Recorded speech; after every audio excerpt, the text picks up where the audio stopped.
Hello, my name is Neal and I have something special to share with you today. If, like me, you've been struggling with all the different scale shapes that must be learnt and remembered, then this may be just what you've been looking for. What I present here today is a simple, quick to learn and easy to remember method of mapping out all the diatonic notes of a key using just one pattern. The diatonic notes, of course, being the notes of any particular scale or key. Once the pattern is learnt, you'll be able to play any major scale and its relative minor scale all over the fretboard using just one pattern. Also, whilst you are moving around the fretboard, you will know what you are playing, either the major or minor tonalities of the scale. For those of you just beginning to learn the guitar, and for those of you with little or no knowledge of music theory, it's not a problem. This method can still be used. I call this pattern the backdoor front door pattern. The reasons for this will soon become obvious. The first few clips explain the simple mechanisms that make the whole thing work. The next part shows the pattern and how to use the mechanisms across the fretboard.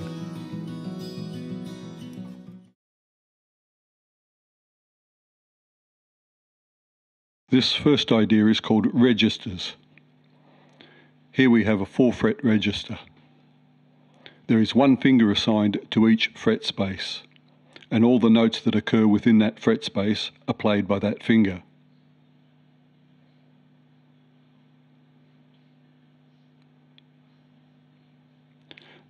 There are 2 registers, the up register and the down register.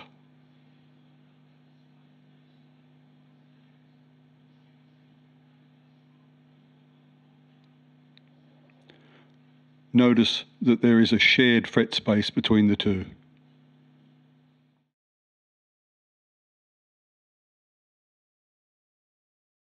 This concerns the E strings. Whatever pattern of note you play on the bass E string, you will play on the top E string, and vice versa.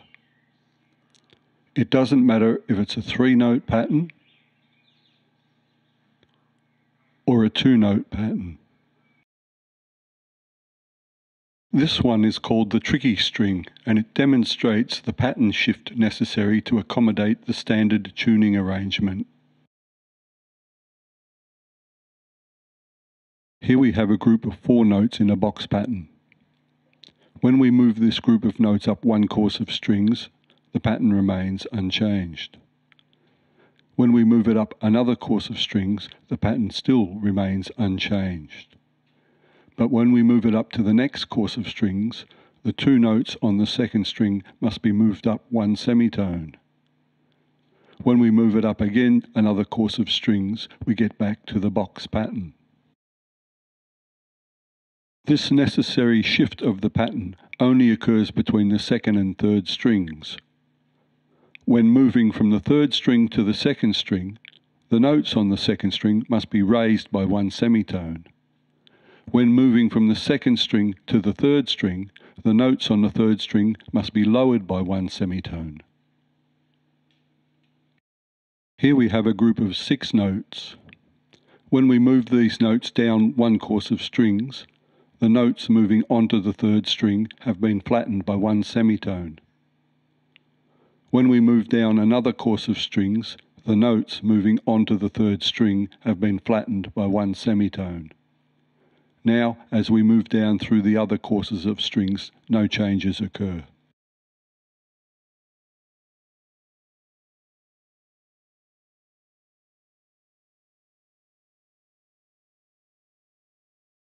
Now we get to the bits that make it all work. This first one is called the backdoor. This is a group of 3 notes played on a string. As can be seen, the semitone arrangement is at the nut end of the pattern. Then we have the front door. This is similar to the back door, except the semitone arrangement is at the bridge end of the pattern. The back door can be changed in 2 ways. The first is the internal shift. By moving the internal note up 1 semitone, making it into a front door, and the front door can become a back door by moving the internal note down one semitone. The next is the external shift. The back door can become a front door by moving the external note down. Likewise, the front can become a back door by moving the external note up.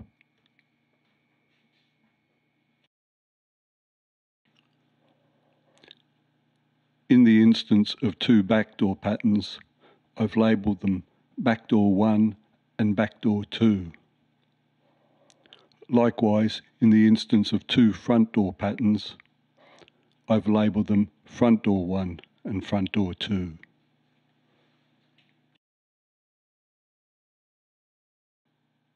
This group of notes I've labelled the semitone block.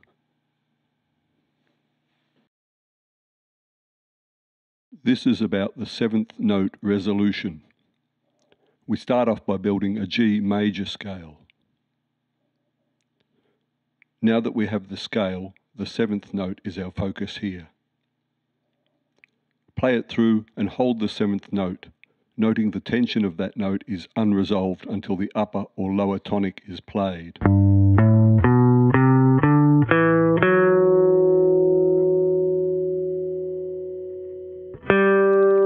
When the scale is played in the descending mode, the 2nd note will provide the tension that remains unresolved until the tonic is played, in the same way as the 7th does.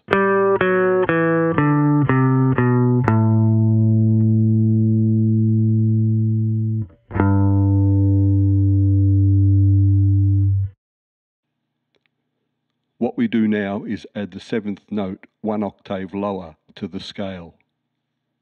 When the scale is played in the descending mode, we can play it all the way down to the lower 7th and hold it for a while before resolving up to the tonic.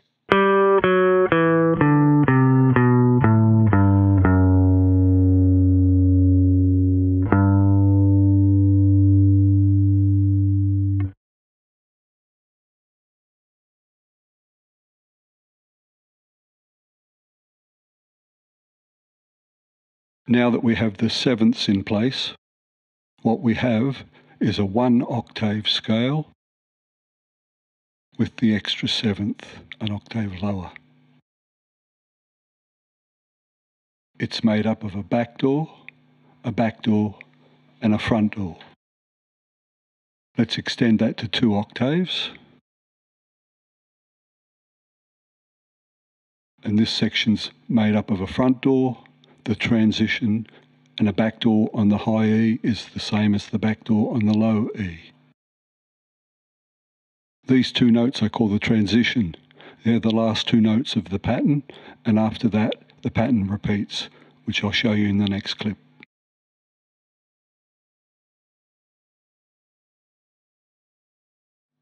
This idea of the ghost strings will demonstrate how the pattern repeats, but also it can help keep the pattern firmly fixed in your head whilst in higher neck positions. By adding another set of imaginary strings above the real strings, we'll see how the pattern repeats. Notice that the high E string is doing double duty as the high E string of the real strings and the low E string of the ghost strings. We can see that our pattern started on a backdoor 1 of a low E string, and we also have a backdoor 1 on the low E string of our ghost strings. If we build the pattern up from there, it is identical to the pattern on the real strings. The ghost strings can be used both ascending and descending.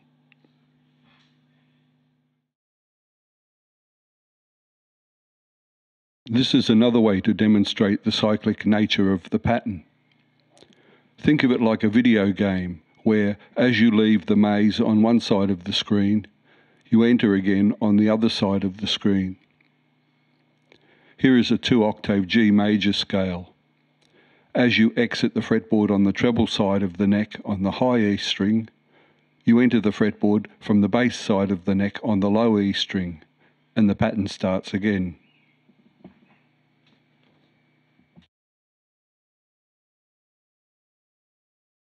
This is called the tumble, where we have a front door pair. It is an external shift where the two lower notes are tumbled upwards, transforming them into a backdoor pair. Likewise, the backdoor pair can be tumbled downwards, making them into a front door pair. This next one is called the end over, where we have a backdoor pair. In this instance, it is the semitone block that is shifted, transforming it into a front door pair. But now the whole group of notes is moved one course of strings towards the bass.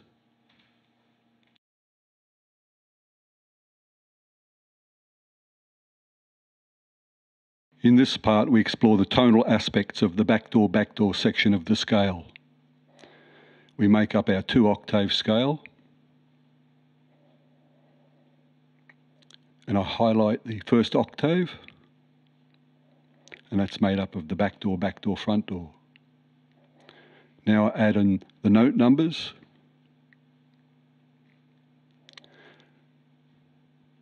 and we're only interested in the backdoor section here.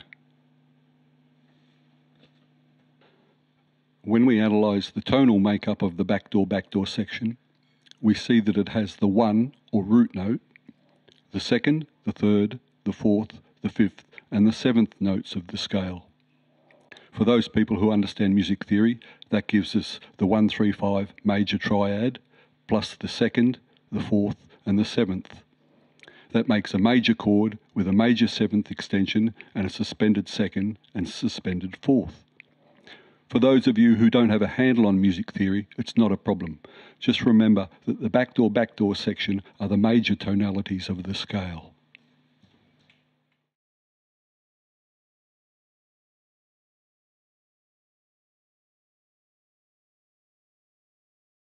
This concerns the natural minor scale. During the construction of a 2-octave major scale, a minor scale naturally occurs, starting from the 6th note of the major scale. This is called a natural minor scale. Because it uses only the notes of the major scale, the key signature for this minor scale is the same as that of the major scale, and so is said to be related, and so is called either the relative minor scale or natural minor scale.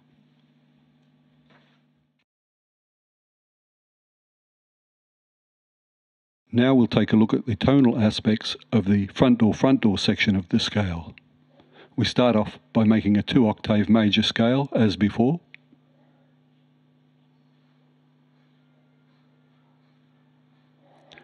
And highlight the E minor section of that scale, which is made up of front door transition. We'll add the note numbers. Now we're interested in the front door section, so we'll clear that away and highlight just the front door section. Looking at the note numbers, we have the tonic or first, the 2nd, the flat 3rd, the 4th, the 5th, and the flat 6th. These are the first 6 notes of the E minor scale. When you play the front door section, you are playing the minor tonalities of this key. When you play the backdoor section, you are playing the major tonalities of this key.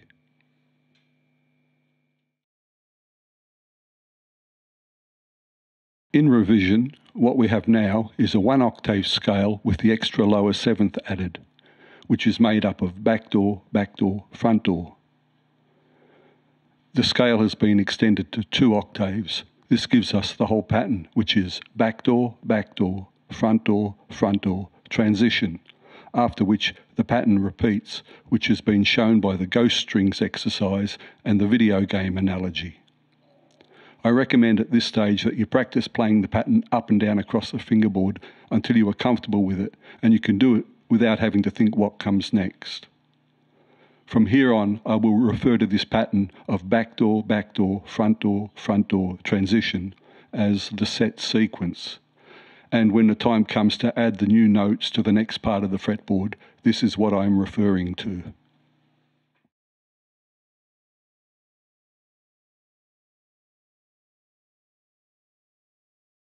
This is an exercise of using a combination of the tumble and the end over to map out all the diatonic notes of a key. Here we have the key of G major. The relative minor of G major is E minor.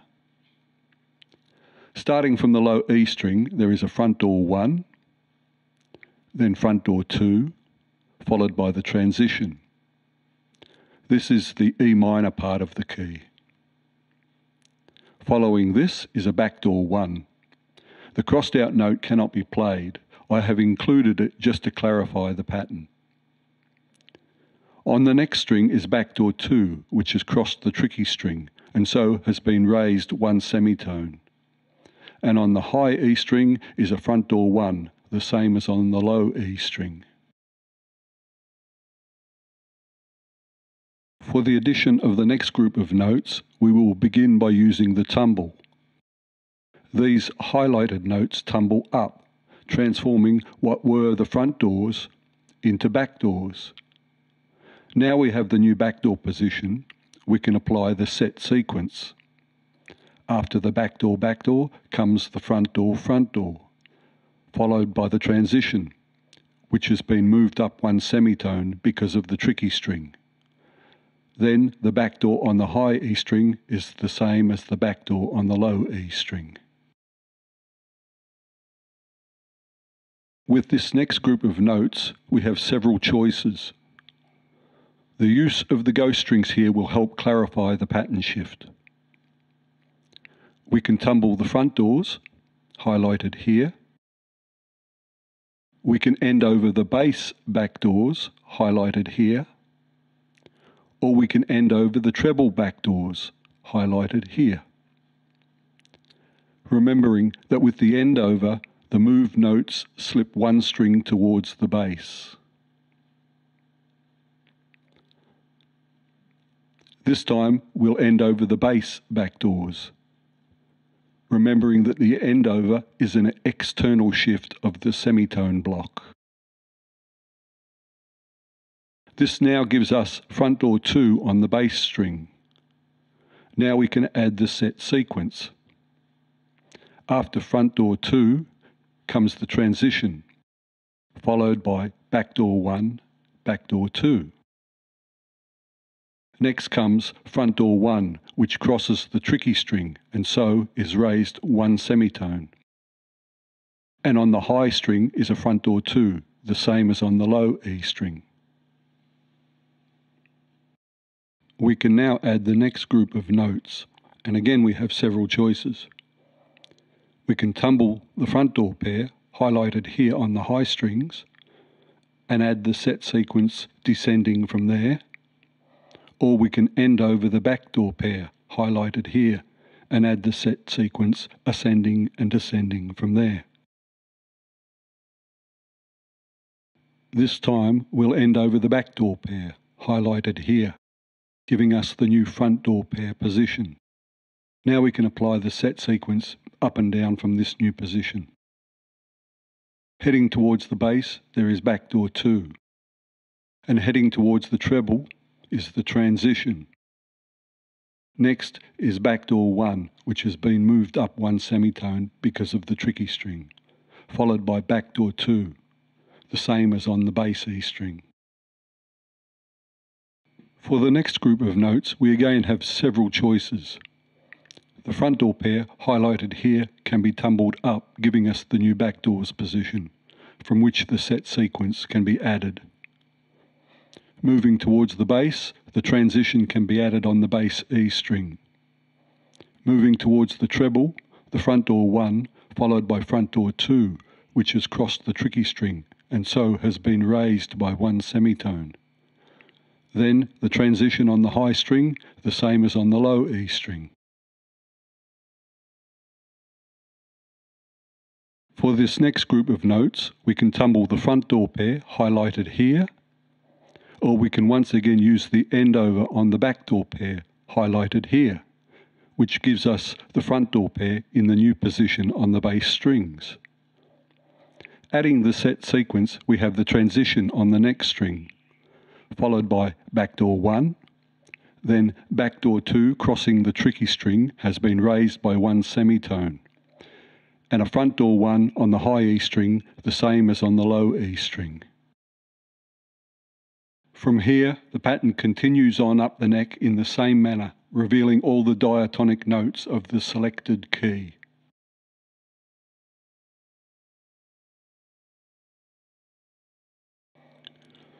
Here are all the diatonic notes of the key of G. I have highlighted the front doors in light blue and the back doors in green.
This clip explains how the position of the transition notes fit into the pattern relative to the back doors and front doors.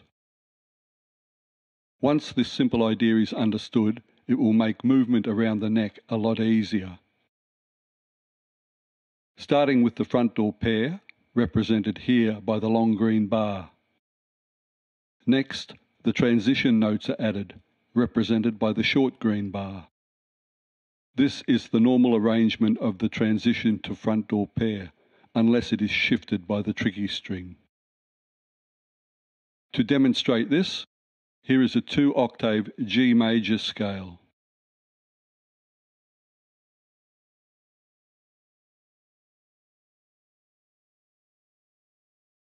As we are only concerned with the front door transition part of the scale, the other notes can be removed. Normally, the transition would sit in this position, but because of the effect of the tricky string, the transition notes have been raised 1 semitone.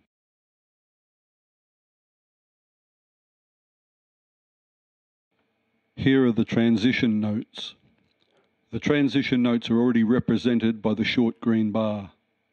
Now, the set sequence begins again with the backdoor pair, represented here by the other long green bar. This is the normal arrangement unless affected by the tricky string. An easy way to remember is that the front door pair hangs out the front of the transition and the back door pair hangs out the back of the transition.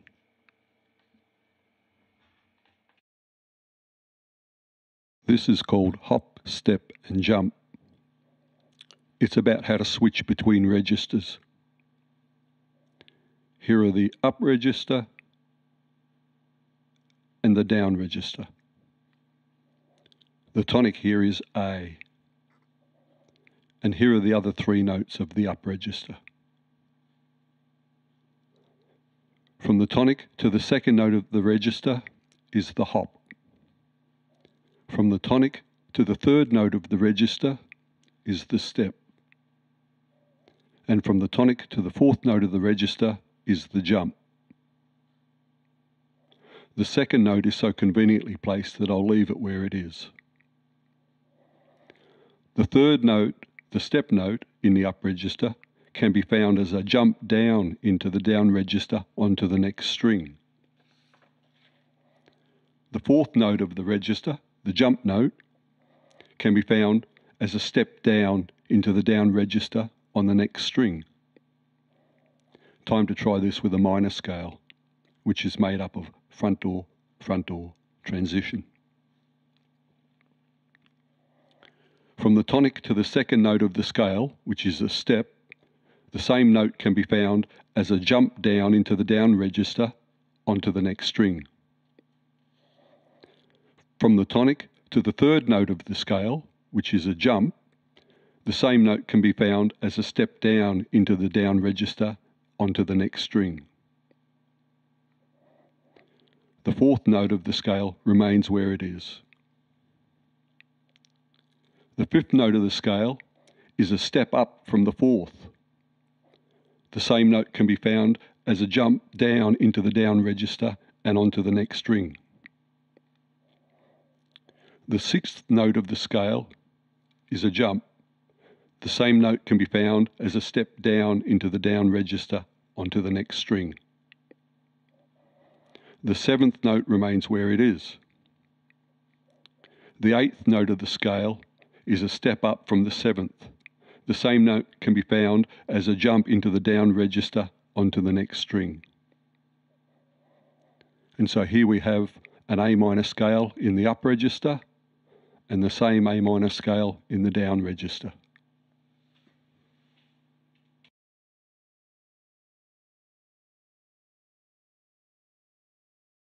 Now let's try it with the major scale. Here are the up register and the down register. The tonic is A. Here is the major scale with the extra seventh.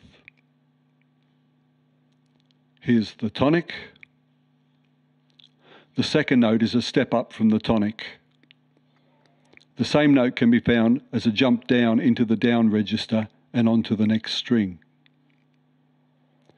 The third note stays where it is. The fourth note stays where it is. The fifth note is a step up from the fourth. The same note can be found as a jump down into the down register and onto the next string. The sixth note stays where it is. The seventh note is a step up from the sixth. The same note can be found as a jump down into the down register and onto the next string. The eighth note is a jump up from the sixth. The same note can be found as a step down into the down register and onto the next string. What we have now is the major scale in its original up register position and its new down register position. Now I'll move both patterns up one course of strings. And because these highlighted notes have crossed the tricky string, they must be moved up one semitone. We now have the major scale in its up register position and its down register position. Now we'll go back to the up register position and move the scale up another course of strings. And because these highlighted notes have crossed the tricky string, they must be moved up one semitone. And so the process repeats. We have the tonic. The second note is a step up from the tonic. The same note can be found as a jump down into the down register and onto the next string. The third note remains where it is. The fourth note remains where it is. The fifth note is a step up from the fourth. The same note can be found as a step down into the down register and onto the next string. Notice that on this occasion, the note has crossed the tricky string and so has been moved up by one semitone. The sixth note remains where it is. The seventh note is a step up from the sixth. The same note can be found as a jump into the down register and onto the next string. The eighth note is a jump up from the sixth. The same note can be found as a step down into the down register and onto the next string. Now we have the major scale in its up register position and its down register position. This clip demonstrates how to use the register changes to move the minor form around the neck. The ghost strings are used here to clarify the patterns. This example is in the key of G minor. Starting off with the G minor in the up register form, made up of front door transition. Noting that the transition notes have been raised one semitone due to the effect of the tricky string. From the tonic note of G, the same scale can be played in the down register form. Noting again that the backdoor 2 group of notes have crossed the tricky string and so have been raised one semitone.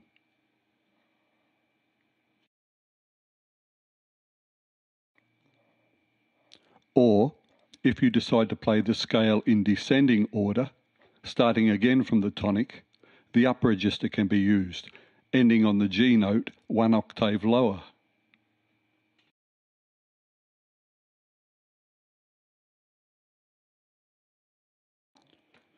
Or, once again starting from the tonic, the down register form can be used to descend to the tonic on the ghost string.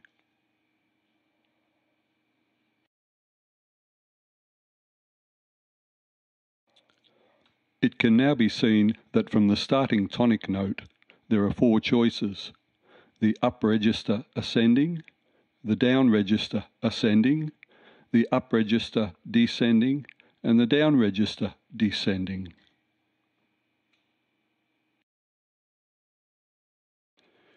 If we now go to the upper tonic note of the original pattern and build a down register form ascending, seen here in blue, and then build an up register form ascending, seen here in orange, a pattern emerges, which for the sake of explanation I've labelled stacked registers. Starting here with the down register in green, followed by the up register in black, followed by the down register in blue, and then the up register in orange. This pattern continues in both directions, ascending and descending, ad infinitum. This is still the backdoor, front door transition sequence, but this gives us a different way of viewing it in regards to the register positions.